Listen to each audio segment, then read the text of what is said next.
Well, look at this. This is the amazing new visitor centre at Çatal Höyük. So we're literally inside what a perfect reconstruction of one of the houses here. This is the excavations that were begun in the early 1960s, and almost certainly there are probably layers going down even further.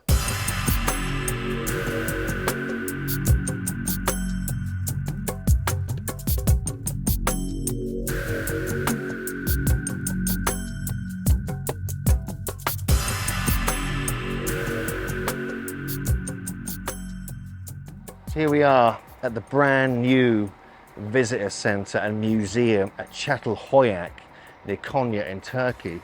This is an amazing site in itself. Dates back to 7,500 BC, the first city in the world until Göbekli Tepe and others were discovered. But I've not seen this before, so I'm quite excited. They've got a lot of new stuff going on here. They've been building this for years. So let's see what they've got, and then we'll go and look at the site as well. Well, look at this. This is the amazing new visitor centre at Çatal Höyük here near Konya in Turkey. And this has not been here before. We've been here many years. We've never seen this before. This is a giant new complex funded partly by UNESCO and the Turkish government.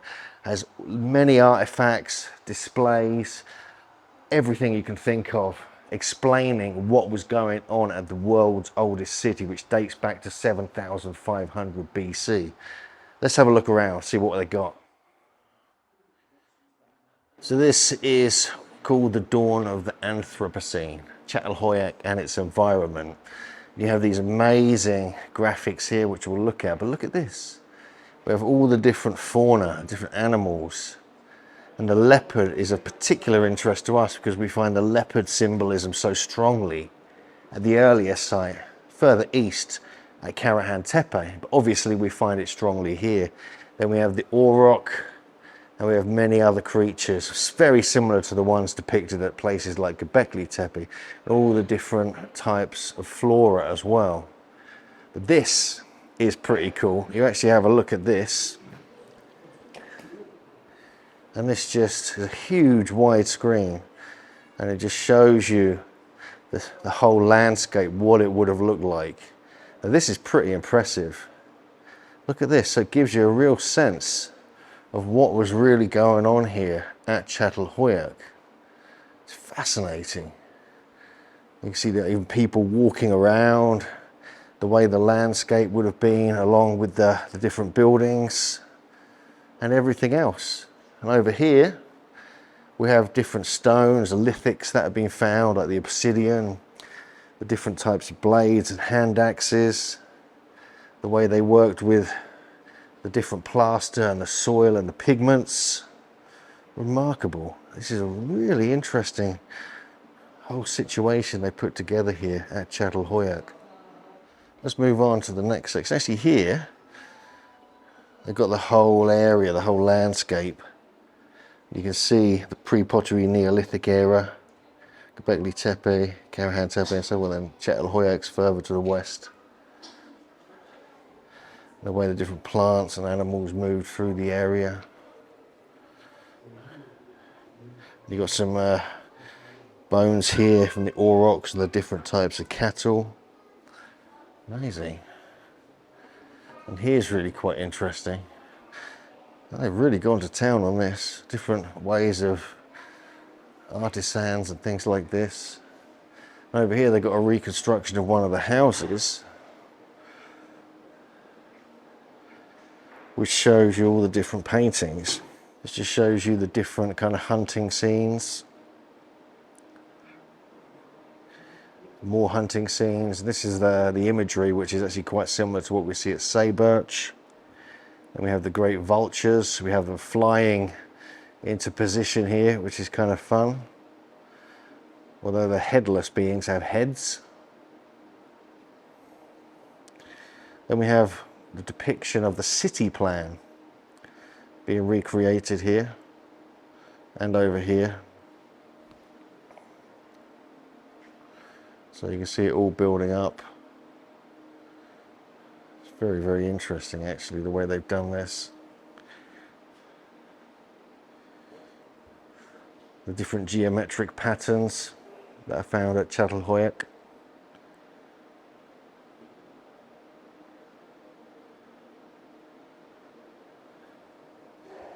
The handprints that have been found here. Different depictions of birds.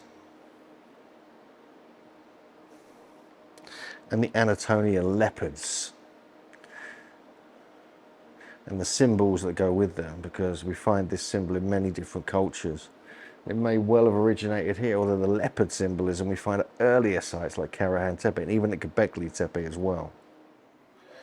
But there's more. They have lots of things here you can just do. They've got reconstructions in 3D of all the different houses, all the little details, how they were constructed. We've got one of the archaeologists here. We've got reconstruction of one of the vases. And one of the symbols which show kind of on one side, it shows a woman about to give birth, while the back side has ribs depicting life and death and rebirth. And this is the great statue of the goddess with the two leopards on either side, which is in the Anatolia Museum in Ankara. Then we have the life and death intertwined to do with the houses. Now these are quite cool reconstructions. We have reconstructions also at the site itself. And then we have one of the burials here. They're often buried in the houses. And over here we have the hearth and the ladders that go up to different levels and go onto the roof. We have some interesting pottery here as well. Recreations of that found at the site. So there's a lot going on here. Lots of tools, everything else. So let's continue. These are all the different grains that were found at the site. The whole agriculture and food. They really went to town on that here. And this is interesting. This is actually shows you some of the skeletons, even X-rays. And the red ochre plaster they would actually put on some of the skulls. That is interesting. You can see out there, this is the whole new cafe and everything, man. They've really gone to town on it. This is an oldest known mirror of broken obsidian. We have a bone necklace, points pouch, bone rings, mollusk shell necklaces, beautiful blade, flint dagger, with a beautiful handle on it. Look at that. That is absolutely stunning. These rings are really nice as well.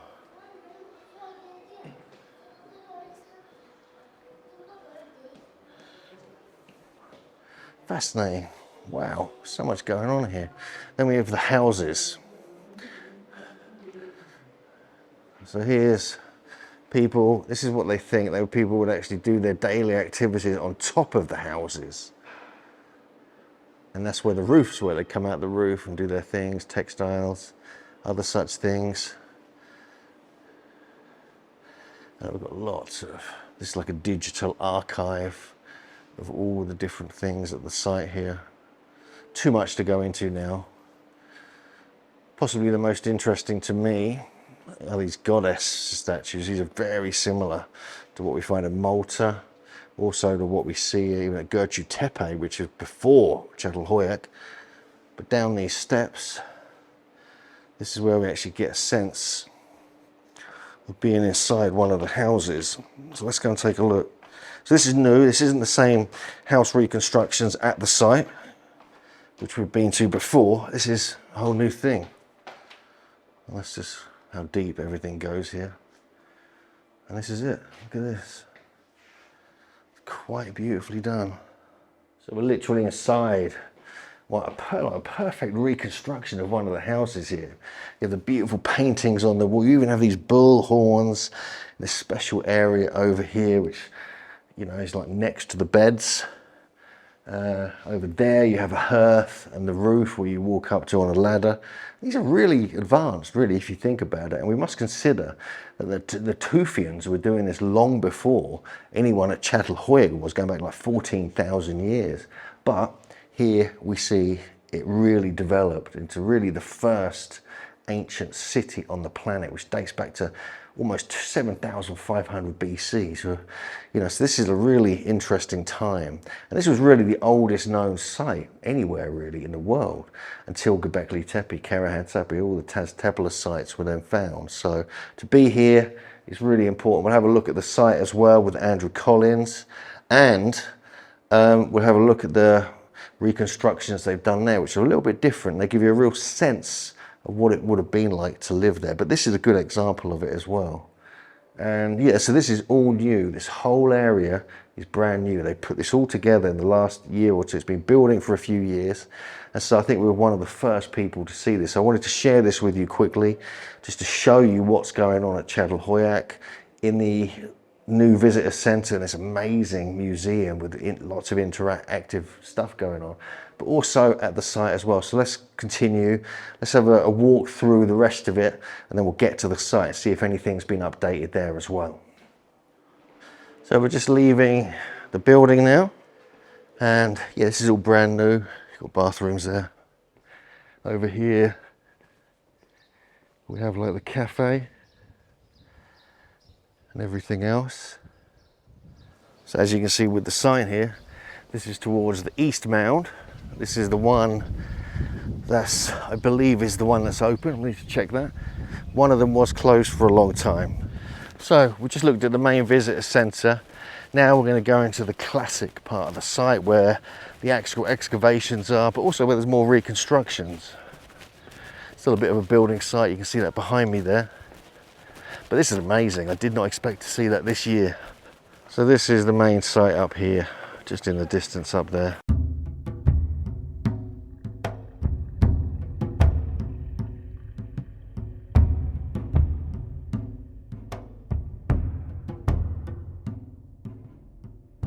It's fascinating to have visited Çatal Höyük in 2024. It's all changed here.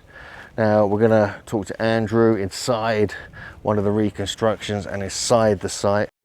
We're at Çatal Höyük, inside one of the reconstructions of the houses that people would have lived in at least 7,500 BC onwards till about 5,500 BC. And you can see here examples of the ochre paintings that they would put on these houses, which include obviously these hands, but also bulls' heads. The bull was an incredibly important symbol to them because it represented, the power of the earth itself. Quite literally, it created earthquakes. It created volcanoes like those that came from the nearby mountain of Hasan Dağ. And it also created thunder and lightning. This would seem to have been a very early form of a god during the Neolithic that probably is the prototype of thunder gods like Zeus and even Thor in Northern Europe. Another important symbol at Çatal Höyük was the vulture, one of the ultimate representations of death and rebirth. And the reason for this is its association with the process of excarnation. This is where human bodies, cadavers, were put out on platforms or on the top of wooden towers, and vultures would come down and peck them clean, and then the bones would be picked up and that they would be buried actually inside the houses of individuals, houses like this. And here you can see one of these burials. Obviously this is a reconstruction, and this would be your ancestor, maybe a great grandmother or a great grandfather or something like this. One of the ancestors who could be called upon and connected with even after death. Their skull, for instance, might often be retained for that purpose. But the vulture was more important than this. It was a psychopomp. That's a Greek word meaning soul carrier or soul accompanier. And it quite literally would allow the soul or spirit of an individual to be transformed from this world into the second life, because they believed, it would seem, that there was a second life awaiting them after death, and that they needed some kind of protection, some kind of guardianship, guidance, and the vulture actually took this role. But it would seem from the imagery both at Çatal Höyük and at Göbekli Tepe that a human cadaver, human body, would be represented without a head.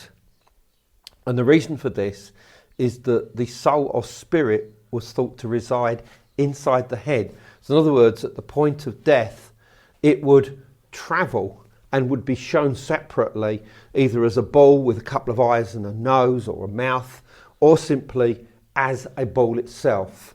And this is that process in operation. You can see the headless person, you can see the vulture here.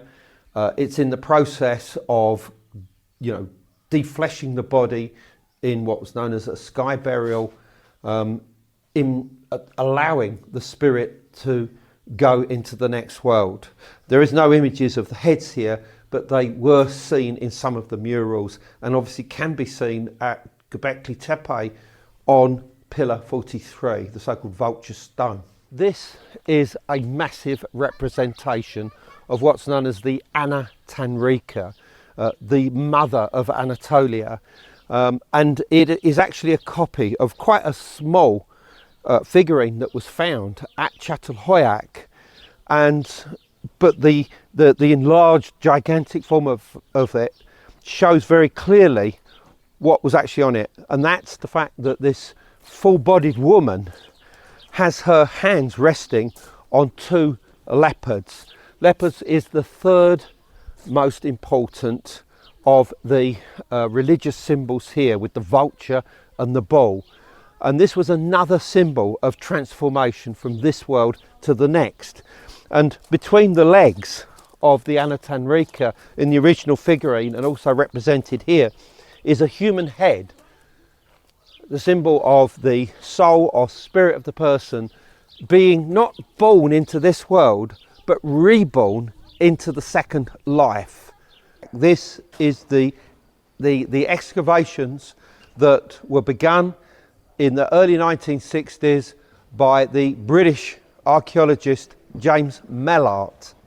And you can see here all of the different buildings and structures that were all very, very close together to create this urban centre. Now, some of these were domestic, some of them were religious cult buildings, or special buildings as they like to call them, and on their walls would have been all sorts of murals, frescoes, images in red ochre and in black, which is magnesium, and they would have been everything from hands to vultures to bulls' heads coming out of plaster. There are even breasts inside which were vultures' heads, showing the whole link between the vulture and birth, and obviously the afterlife as well.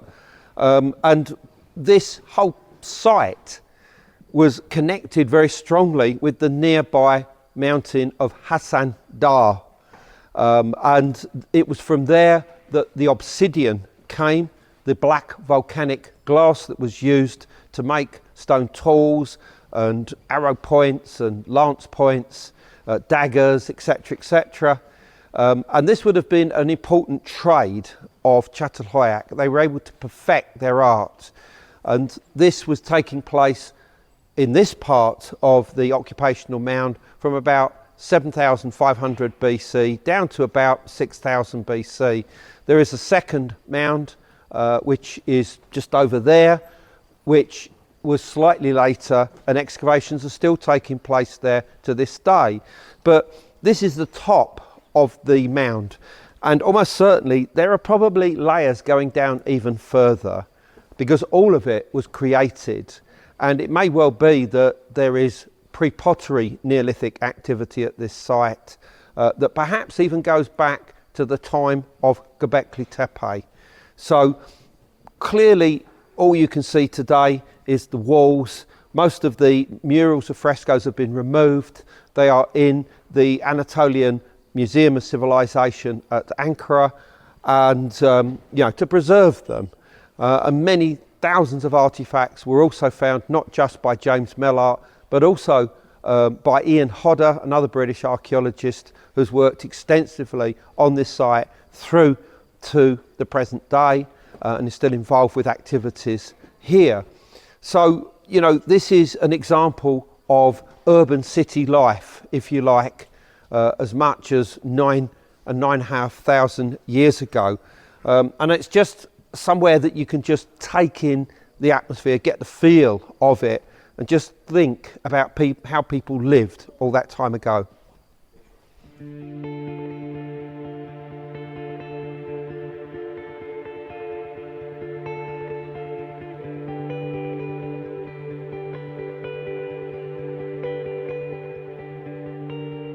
We're at one of the two occupational mounds that form this Höyük, this living place, this layer cake of activity, which probably began around 7000 BC with the establishment of an urban centre, almost like a hive of dwellings and cult structures and workshops that you can see before you here.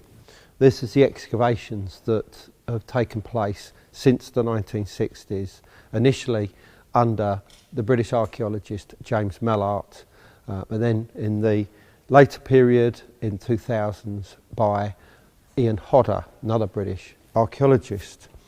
And you can just see how much all of this was condensed into one area, and you've got to ask yourself, why were people living, almost like ants in an anthill in a way? And I think this hive mentality of the people was important because there would have been predators outside, not just fauna, but also enemies, human enemies out there who would have wanted whatever you've got, whatever you're manufacturing, whatever you've stored for food, or drink, and they would want to take that away from you. So the closer you could all live together in one small unit, this small, closely knit community, the better. And that's why you have these so-called, Höyüks or occupational mounds, and there are dozens and dozens of them on the Konya plain. They're all around us. They've excavated this one, new ones are being opened, and activity went on here for probably 2,000 to 3,000 years, each structure being built on top of the other, creating a depth of at least 15 to 20 metres of height here. So thanks for watching, Megalithomaniacs. Hope you enjoyed a quick visit here to Çatal Höyük with all the new parts of the site, the visitor centre and everything else. It's quite a treat actually. It's very cool. You can get drinks, you can relax. So here is the gift shop. Loads of stuff, loads of books, loads of artifacts, replicas, no t-shirts. Smile, smile, big smile. So that was an amazing visit. So remember, you can join us here every May, visiting loads of parts of Turkey, Göbekli Tepe and everything else. We'll see you next time, Megalithomaniacs.